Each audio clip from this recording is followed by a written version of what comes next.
श्रीमद्कुंज विहारिणे नमः। श्री स्वामी हरिदासो विजयतेतराम।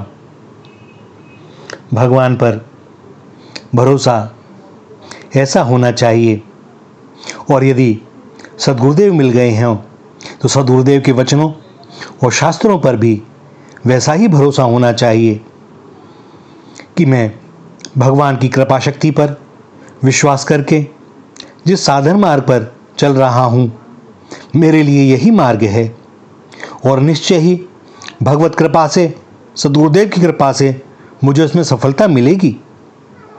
ऐसा कभी नहीं सोचना चाहिए कि क्या मेरा साधन ठीक है या नहीं, सफलता मिलेगी क्या नहीं, भगवत प्राप्ति होगी कि नहीं। भैया संदेह, शंका ये हमारे मार्ग में व्यवधान पहुंचाती हैं, और जब तक पूर्ण विश्वास ना होगा भैया भगवत प्राप्ति नहीं हो सकती। यह श्रद्धा और विश्वास का विषय है, हृदय की बात है। श्रद्धा और विश्वास हमें लक्ष्य पर पहुंचा देते हैं।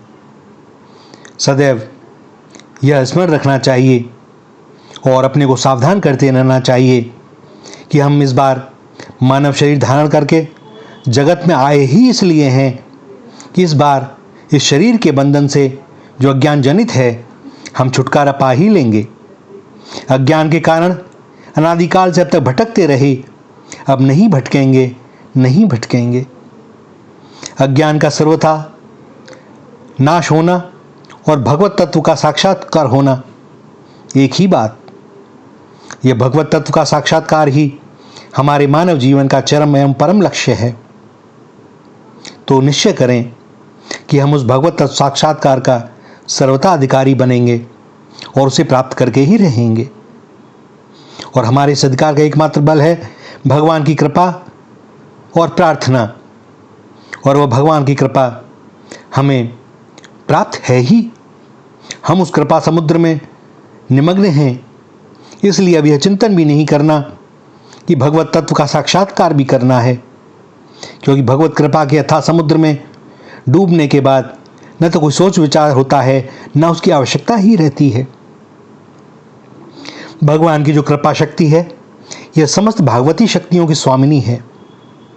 सारी शक्तियाँ इन्हीं की अनुगता होकर कार्य करती हैं, और यह महती कृपा शक्ति जिसको एक बार अपना लेती है वह भगवत तत्व साक्षात्कार तो क्या, भगवान को समग्र रूप से सब प्रकार से पाकर निहाल हो जाता है। क्योंकि भगवान कभी थोड़े नहीं मिलते भैया, वे जब मिलते हैं पूर्ण मिलते हैं, पूरे मिलते हैं।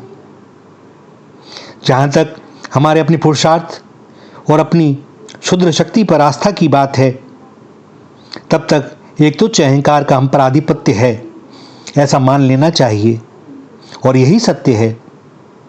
ऐसे अहंकार के कारण ही हमारे लिए वस्तुतः भगवान की कृपा शक्ति का कार्य बाधक बन जाता है, क्योंकि कृपा शक्ति चाहती है पूर्ण निर्भरता, पूर्ण प्रपत्ति, पूर्ण आत्मनिवेदन।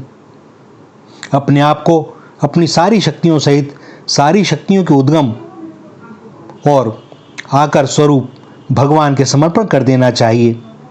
हम अपने समस्त अहंकार को जला दें, उसे गलाकर बहा दें और सर्वतोभाव से कृपा का आश्रय ग्रहण करें।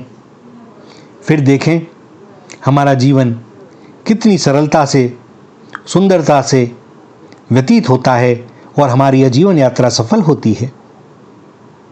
भगवत कृपा हमें अपनाने के लिए, हम पर बरसने के लिए, हमें अपनी महान मधुर और शीतल छाया का आश्रय देने के लिए सदा सर्वदा तैयार है, तत्पर है। वह यह भी नहीं देखती कि हमारा पूर्व का इतिहास कैसा है, हमारा अब तक का आचरण कैसा है। हम पुण्यात्मा हों या पापी हों, सात्विक हों या तामसिक वृत्ति के, किस वर्ण के हैं, देव हैं कि दानव, धनी हैं या गरीब, पंडित हैं या मूर्ख, भगवत कृपा कुछ नहीं देखती। वह तो केवल देखती है हमारे अंतर का भाव। यदि हम सचमुच अन्य सारे साधनों से हताश होकर एक विश्वास भरोसे के साथ उनकी ओर निहार रहे हों, तो वह उसी क्षण हमें अपना लेंगे। हम पर चारों ओर से भगवत कृपा बरसने लगेगी और अपनी सुखद छाया में आश्रय दे देगी। हमारी कोई भी कामना पूर्ण रहेगी नहीं, क्योंकि भगवत प्राप्ति के अलावा हमारी कोई कामना होगी ही नहीं। और जब सारी सृष्टि और सभी चीज़ें भगवान की हैं, तो अतृप्ति हो कैसे सकती है? कौन सा ऐसा भाव हो सकता है जो उस समय हमें साले? हमें कामना और उसकी पूर्ति का पता भी ना चलेगा। हम तो कृपा शक्ति की पवित्र लहरों के साथ, उसकी तरंगों के साथ घुल मिलकर स्वयं पवित्र और कृतार्थ स्वरूप हो जाएंगे, कृतकृत्य हो जाएंगे। वास्तव में भगवान की कृपा हम पर है ही, वह सदा सभी पर है, सभी को प्राप्त है। हम विश्वास नहीं करते, मानते नहीं, इसी से अन्य साधनों का सहारा लेकर उन्हें खोजने की चेष्टा करते हैं। और दूसरी बात, सांसारिक वस्तुओं की प्राप्ति के लिए उन्हें साधन मानते हैं। सारा बंधन ही यही है, सारी बाधा ही यही है। और इसी कारण से हम अपने नित्य प्राप्त जन्म सिद्ध परम धन से वंचित हो रहे हैं। भैया स्मरण रखें, भगवान सदैव हमारे साथ में, वे जो कुछ करते हैं हमारे मंगल के लिए ही करते हैं।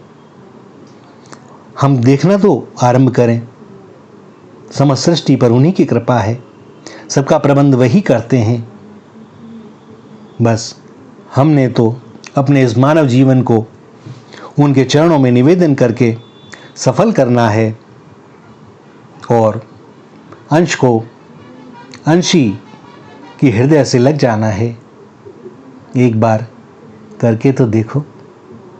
श्री राधा, श्री राधा, श्री राधा।